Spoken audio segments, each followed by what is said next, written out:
നമ്മുടെ പ്രധാനമന്ത്രി നരേന്ദ്രമോദി ഒരുപാട് അത്ഭുതങ്ങൾ തീർക്കുന്ന ഒരു മനുഷ്യനാണ്. ഇപ്പോൾ അദ്ദേഹത്തിൻ്റെ അത്ഭുതങ്ങളുടെ കാര്യങ്ങളൊക്കെ നമുക്ക് പറയാനാണെങ്കിൽ ഒരുപാടുണ്ട്. കാരണം നമ്മുടെ ടണലുകൾ, ഹൈവേയിലെ റൺവേകൾ ഇതെല്ലാം തന്നെ അദ്ദേഹത്തിൻ്റെ വലിയ ഇച്ഛാശക്തിയുടെ കൂടി ഫലമാണ് എന്നുള്ളതാണ്. അതിനോടൊപ്പം തന്നെ നമ്മുടെ ശാസ്ത്രജ്ഞർ, നമ്മുടെ കരുത്തുറ്റ എഞ്ചിനീയറിംഗ് സംവിധാനം, ഒപ്പം നിൽക്കാൻ സന്നദ്ധരായിട്ടുള്ള ഉദ്യോഗസ്ഥർ ഇതെല്ലാം തന്നെ അദ്ദേഹത്തിൻ്റെ കരുത്ത് വർദ്ധിപ്പിക്കുകയാണ് ചെയ്യുന്നത് എന്നുള്ളതാണ്.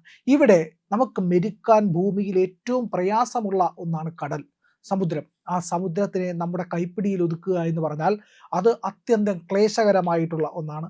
അതും സംഭവ്യമാണ് എന്ന് തെളിയിക്കുകയാണ് നമ്മുടെ പ്രധാനമന്ത്രി നരേന്ദ്രമോദി. അതെ, കടലിന് കുറുകെ ഒരു അണക്കെട്ട് വരുന്നു, അതും അറബിക്കടലിൽ. എങ്ങനെയാണെന്നല്ലേ? അതീവ സങ്കീർണമാണ് ഇതിൻ്റെ നിർമ്മാണം എന്നുള്ളതാണ്. എങ്കിലും ഇതിനെ പറ്റിയിട്ടുള്ള വാർത്തകൾ ഇപ്പോൾ വലിയ ചർച്ചയ്ക്ക് ഇടയാക്കുന്നുണ്ട് എന്നുള്ളതാണ്. 2 ദിവസമായി ഇതിനെ പറ്റിയിട്ട് വലിയ ചർച്ചകൾ നടക്കുന്നുണ്ട് എന്നുള്ളതാണ്. കൽപ്പാസർ അണക്കെട്ട് എന്നാണ് ഇതിൻ്റെ പേര്. ഈ പ്രോജക്റ്റ് വെറും ഒരു അണക്കെട്ടിൻ്റെ പദ്ധതി മാത്രമല്ല എന്നുള്ളതാണ്. ഇന്ത്യയുടെ ഭാവിയെ തന്നെ മാറ്റി എഴുതാൻ ശേഷിയുള്ള ഒരു വലിയ സംവിധാനം, ഒരു വലിയ പ്രോജക്റ്റ്, ഒരു സ്വപ്ന പദ്ധതി എന്നൊക്കെ ഇതിനെ നമുക്ക് വിശേഷിപ്പിക്കാൻ കഴിയും. അതായത് കടലിനും കരയ്ക്കും കുറുകെ ഒരു വലിയ അണക്കെട്ട് നിർമ്മിക്കുക എന്നുള്ളതാണ്. കടലിനും കരയ്ക്കും കുറുകെ എന്ന് പറയുമ്പോഴത്തേക്കും 2 കരകളെ തമ്മിൽ ബന്ധിപ്പിക്കുകയാണ് ഈ കടലിന് കുറുകെ ചെയ്യുന്നത് എന്നുള്ളതാണ് ഇതിനകത്ത് ഏറ്റവും പ്രധാനപ്പെട്ട കാര്യം എന്നുള്ളത്. ഇത് ഇന്ത്യയുടെ വലിയ വികസനത്തിൻ്റെ ഒരു നാഴികക്കല്ലാവും എന്നുള്ളത് ഒരു സംശയവുമില്ലാത്ത കാര്യമാണ്. ഒരു കടലിന് നടുക്കായിട്ട് ഒരു ശുദ്ധജല തടാകത്തെ കൃത്രിമമായിട്ട് നിർമ്മിക്കുക എന്നുള്ളതാണ് ഈ പദ്ധതി ലക്ഷ്യമിടുന്ന പ്രധാനപ്പെട്ട കാര്യം. കടലിന് നടുക്ക് എങ്ങനെ ഒരു ശുദ്ധജല തടാകം നിർമ്മിക്കും എന്ന് ചോദിച്ചു കഴിഞ്ഞാൽ അത് വലിയ സങ്കീർണമായിട്ടുള്ള കാര്യമാണ്. അതിനെയാണ് വലിയ ഒരു പരിഹാരം കാണാനായിട്ട് ഈ അണക്കെട്ടിലൂടെ സാധിക്കുന്നത് എന്നുള്ളതാണ്. നമുക്കറിയാമല്ലോ ഗുജറാത്തിൻ്റെ കാലാവസ്ഥ എങ്ങനെയാണ് എന്നുള്ളത്. ഗുജറാത്തിൻ്റെ കാലാവസ്ഥ എന്ന് പറയുന്നത് രാജസ്ഥാനോട് ചേർന്ന് കിടക്കുന്ന ഒരു സംസ്ഥാനമാണ്. ആ സംസ്ഥാനത്ത് മഴയുടെ ലഭ്യത വളരെ കുറവാണ്.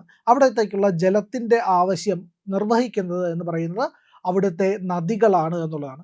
ഗുജറാത്തിൻ്റെ പല തീരപ്രദേശങ്ങളും വലിയ തോതിൽ ഈ ഉപ്പ് കുറുക്കിയെടുക്കുന്നതിനെ ആശ്രയിക്കുന്നുണ്ട്.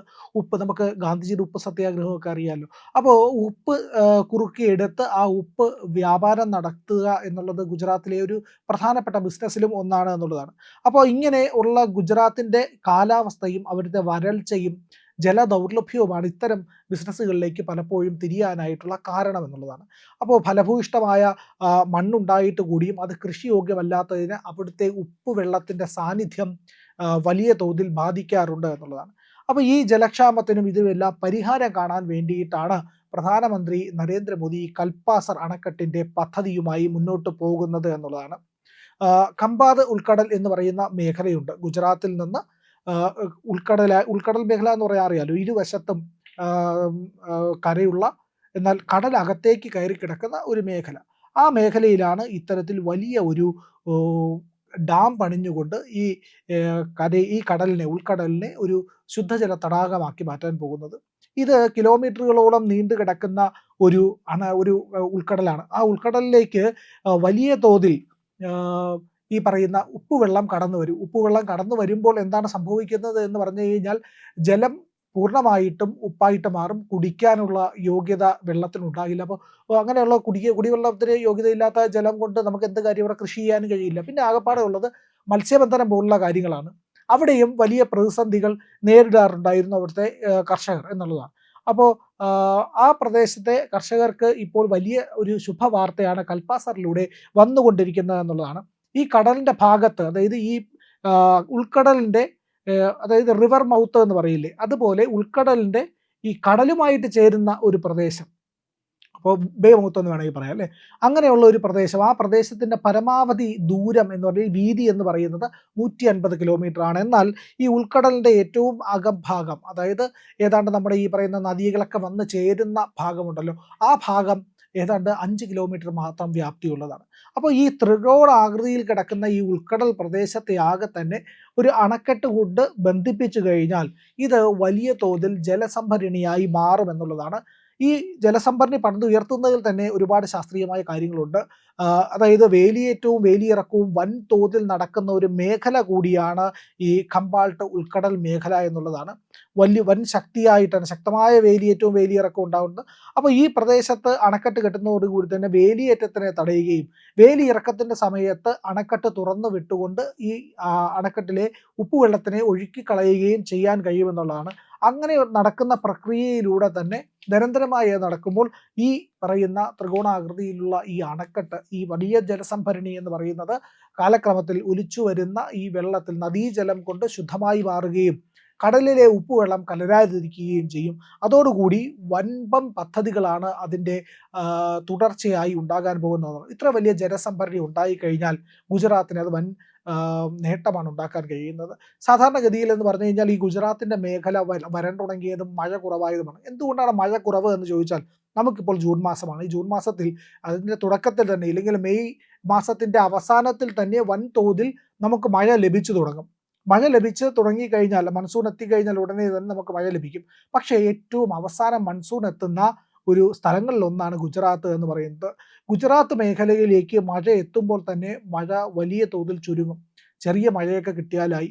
നമുക്കിവിടെ വൻതോതിൽ മഴ ലഭിക്കുമ്പോൾ ഗുജറാത്തിൽ തുച്ഛമായ അളവിലാണ് മഴ ലഭിക്കുന്നത് എന്നുള്ളത്. ആ മഴ അവിടുത്തെ കൃഷിക്കൊന്നും യാതൊരു തരത്തിലും പ്രയോജനപ്പെടാതെ പോവുകയും ചെയ്യുന്നു.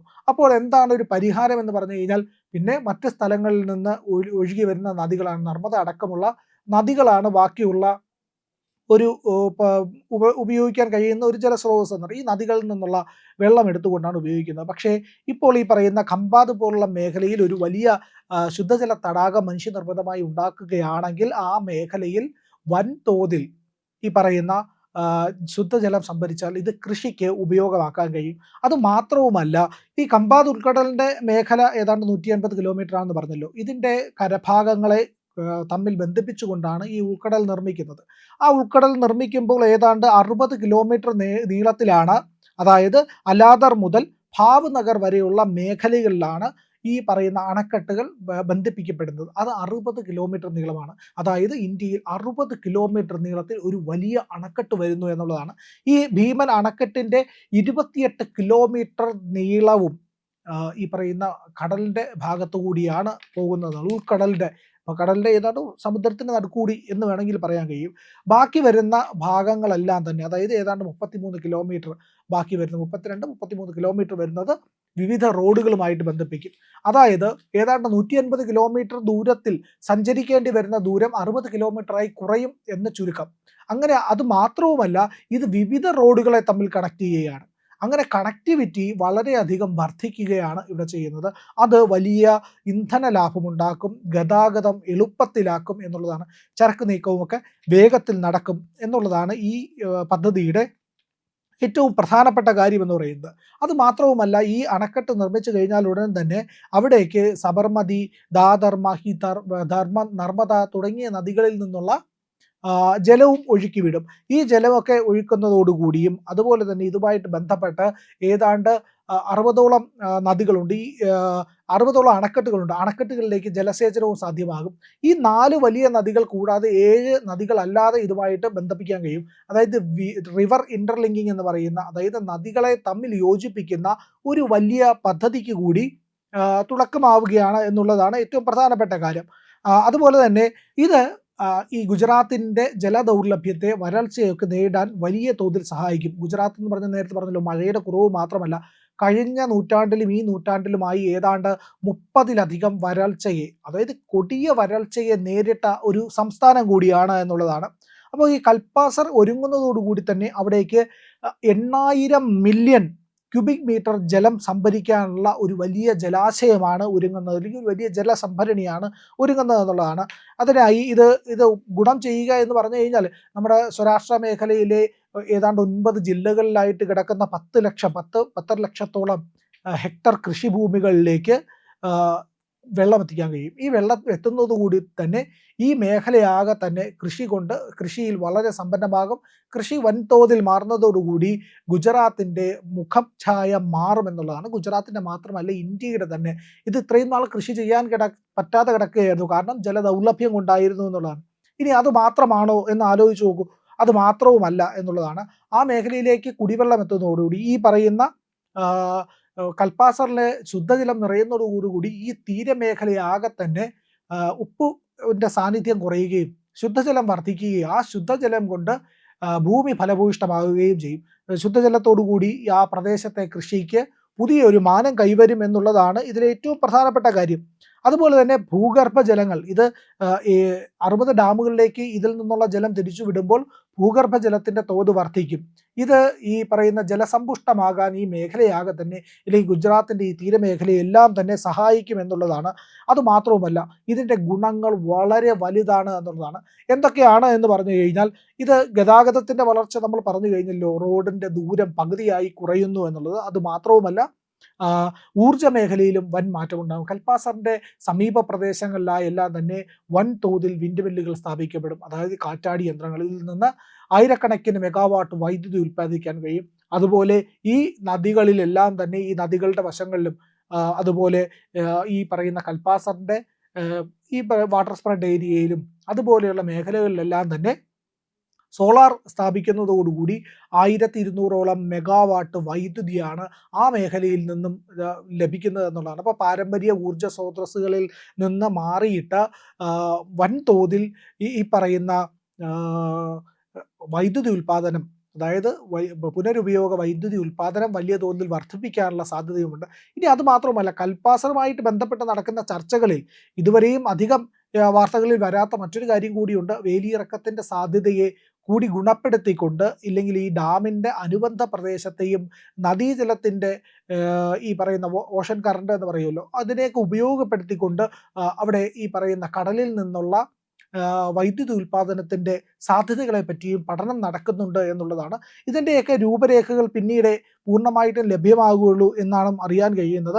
അതുപോലെ തന്നെ ഈ മേഖലയിലെ വ്യവസായ വളർച്ച വൻതോതിൽ മാറും എന്നുള്ളതാണ്. വ്യവസായ വളർച്ചയ്ക്ക് കാരണം ഒന്നാമത്തെ കാര്യം ശുദ്ധജലം ലഭിക്കുന്നു, 2 വൈദ്യുതി യഥേഷ്ടം ലഭിക്കുന്നു. ഇങ്ങനെ വരുന്നതോടുകൂടി തന്നെ വമ്പൻ ആഗോള നിക്ഷേപങ്ങൾ, വിദേശ നിക്ഷേപം ഈ മേഖലയിലേക്ക് വരാനുള്ള സാധ്യതയും കൂടും. ഇത് അവിടുത്തെ വ്യവസായ വളർച്ച, കാരണം എല്ലാ സൗകര്യങ്ങളുമുള്ള മേഖലയാകും. ശുദ്ധജലം ലഭിക്കുന്നു, അവിടെ നിന്ന് വൈദ്യുതി ലഭിക്കുന്നു, വൈദ്യുതി മാത്രമല്ല കണക്ടിവിറ്റി ഉണ്ടാകുന്നു. അതുകൊണ്ട് തന്നെ വിശാലമായ ഭൂപ്രദേശങ്ങളും ഉള്ളതുകൊണ്ട് അവിടെ വൻപൻ ഈ വ്യാവസായിക സാധ്യതകൾ ഉയർന്നു വരികയും ചെയ്യുമെന്നുള്ളതാണ്.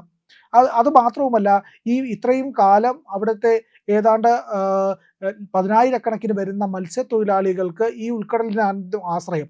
അത് കടൽ മത്സ്യം മാത്രമായിരുന്നു അവർക്ക് ലഭ്യമായിരുന്നത് എങ്കിൽ ഇന്ന് ഈ പുഴ മത്സ്യം, ഇല്ലെങ്കിൽ ശുദ്ധജലത്തിൽ വളരുന്ന മത്സ്യം കൂടിയുണ്ടല്ലോ, അതുകൂടി ലഭ്യമാകുന്ന തരത്തിലേക്ക് മാറുമെന്നുള്ളതാണ്. അങ്ങനെ ലഭ്യമാകുമ്പോൾ വൻതോതിൽ മത്സ്യകൃഷിക്കുള്ള സാധ്യത കൂടെ വർദ്ധിക്കും എന്നുള്ളതും ഈ കൽപ്പാസറിന്റെ ഈ പദ്ധതിയുടെ ഏറ്റവും വലിയ ഒരു പ്രത്യേകതയായിട്ട് കാണപ്പെടുന്നുണ്ട്. ഇതിന്റെ സാധ്യതയൊക്കെ മുന്നോട്ട് പഠനങ്ങളും ഒക്കെ തന്നെ മുന്നോട്ട് പോയിക്കൊണ്ടിരിക്കുകയാണ്. 2003-ലാണ് ഇതിന്റെ പഠനം ആരംഭിച്ചത് എന്നുള്ളതാണ്.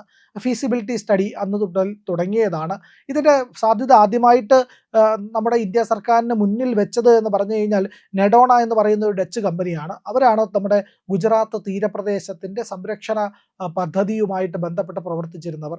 അവർ 1985-ൽ തന്നെ ഈ പദ്ധതി മുന്നോട്ട് വയ്ക്കുന്നുണ്ട്. ഇന്ത്യയിലെ പ്രധാനപ്പെട്ട ആൾക്കാരെല്ലാം തന്നെ ഇതിനെ പറ്റിയിട്ടുള്ള ചർച്ചകൾ മുന്നോട്ട് കൊണ്ടുപോകുന്നുണ്ട്. അപ്പോൾ 2003-ൽ നമ്മുടെ നരേന്ദ്രമോദി മുഖ്യമന്ത്രിയായി എത്തിയതോടുകൂടിയാണ് ഈ പദ്ധതി വലിയ പഠനങ്ങൾ ആരംഭിച്ചത് എന്നുള്ളതാണ്.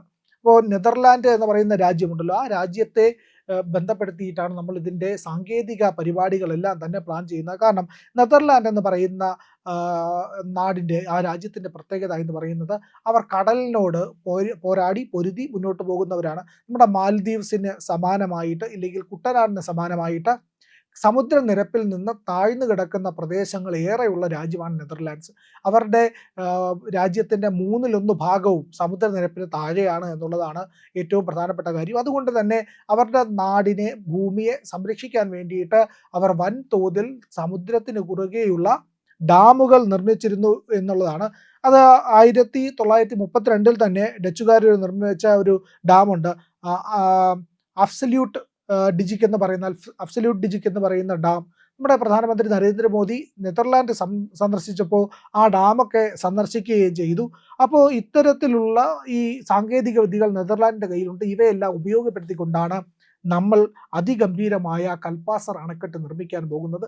ഇത് വലിയ ഒരു പദ്ധതിയാണ്. ഈ പദ്ധതിയുടെ ബന്ധപ്പെട്ട അനുബന്ധ വികസന പരിപാടികളും നാടിന് ഏറ്റവും ഗുണം ചെയ്യുന്നതാണ് എന്നുള്ളതാണ്. ഇത് എന്നാൽ എത്രത്തോളം ചിലവ് വരും എന്നുള്ളതിനെ പറ്റിയിട്ട് വലിയ തോതിൽ ചർച്ചകൾ ഇപ്പോൾ നടക്കുന്നുണ്ട്. ഇതിൻ്റെ പാരിസ്ഥിതിക പ്രശ്നങ്ങൾ, ആഘാതങ്ങൾ എന്തെങ്കിലും ഉണ്ടാകുമോ എന്നുള്ളതിനെ പറ്റി ചർച്ച നടക്കുന്നുണ്ട്. ഏതായാലും അത്തരം ചർച്ചകളെക്കാളേറെ ഇത് മുന്നോട്ട് വയ്ക്കുന്ന വികസന പദ്ധതിയാണ് ഏറ്റവും പ്രധാനപ്പെട്ട കാര്യം. അതിനുവേണ്ടി ആ നാട് വലിയ രീതിയിൽ ഉത്സാഹിക്കുന്നുണ്ട്. അവരുടെ ഏറ്റവും വലിയ ആവശ്യം എന്ന് പറയുന്നത് ജലത്തിൻ്റെ ദൗർലഭ്യം ഇല്ലാതാക്കുക എന്നുള്ളതാണ്. ഗുജറാത്ത് എന്ന് പറയുന്ന സംസ്ഥാനത്തിൻ്റെ പ്രത്യേകത അറിയാമല്ലോ. അവർ കഠിനാധ്വാനികളായിട്ടുള്ള മനുഷ്യരാണ്. അവർ എത്ര വേണമെങ്കിലും വ്യവസായത്തിന് വേണ്ടി അവിടെ ചെന്ന് നമ്മളൊരു ഒരു സിംഗിൾ വിൻഡോ സംവിധാനങ്ങളാണ് വ്യവസായത്തിന് വേണ്ടിയിട്ട് അവിടുത്തെ സർക്കാർ തന്നെ തുറന്നു വെച്ചിരിക്കുന്നതെന്നാണ്. നമ്മൾ ഒരു അപേക്ഷ കൊടുക്കേണ്ട കാര്യമേ ഉള്ളൂ. പൂർണ്ണമായിട്ടും എല്ലാ ലൈസൻസുകളും അതിന് വേണ്ട അനുബന്ധ കാര്യങ്ങളും അവിടെ നിന്ന് ലഭിക്കുമെന്നുള്ളതാണ്. ഏതായാലും അത്രയും സൗഹൃദമായിട്ടുള്ള ഒരു പ്രദേശത്ത് ഇത്തരം പദ്ധതികൾ വളർന്നു വരാൻ ഇല്ലെങ്കിൽ നടപ്പിലാക്കാൻ വലിയ പ്രയാസം ഉണ്ടാകില്ല. അത് ഒരു വമ്പൻ വിജയമാകുമെന്ന കാര്യത്തിലും സംശയമില്ല. പ്രിയപ്പെട്ട പ്രേക്ഷകരെ, ഞങ്ങൾ ഇന്ത്യ ലൈവ് പതിവുപോലെ നമ്മൾ പറയുകയാണ്, മാധ്യമങ്ങളിൽ വരാത്ത, മറ്റു മാധ്യമങ്ങൾ പറയാത്ത വാർത്തകളാണ് നിങ്ങളുടെ മുന്നിലേക്ക് കൊണ്ടുവരുന്നത്. ഇത് പറയാൻ ഞങ്ങൾക്ക് പ്രേരണയും ശക്തിയും നിങ്ങളാണ്. നിങ്ങൾ ഞങ്ങളുടെ കൂടെ ഉണ്ടാവണം. ഞങ്ങളുടെ ചാനൽ സബ്സ്ക്രൈബ് ചെയ്യണം. നമുക്കൊരു ചാനൽ കൂടിയുണ്ട്, C4N, C4N മലയാളം. നമ്മൾ ഈ തെരഞ്ഞെടുപ്പൊക്കെ ആയതുകൊണ്ട് കൂടുതൽ വാർത്തകൾ നമ്മുടെ ഈ പ്ലാറ്റ്ഫോമിൽ തന്നെ കൊടുക്കാൻ കഴിയാത്തതുകൊണ്ടാണ് C4Nൽ പുതിയ വാർത്തകൾ കൊടുക്കുന്നത്. അപ്പോൾ ആ ചാനലും കൂടി ഒന്ന് സബ്സ്ക്രൈബ് ചെയ്യണം. ഇന്ത്യ ലൈവ് ഉറപ്പായിട്ടും ചെയ്യണം. C4N കൂടെ, C4N, C എന്ന് പറഞ്ഞാൽ ക്രെഡിബിൾ, ഫോർ എൻ നേഷൻ, രാജ്യം. നമ്മുടെ രാജ്യത്തിന് വേണ്ടിയാണ്. രാജ്യം വിട്ട് ഒരു കാര്യവും ഇന്ത്യ ലൈവിനില്ല. അതുകൊണ്ട് ഞങ്ങളുടെ കൂടെ ഉണ്ടാവണം എന്നുകൂടി അഭ്യർത്ഥിക്കുന്നു.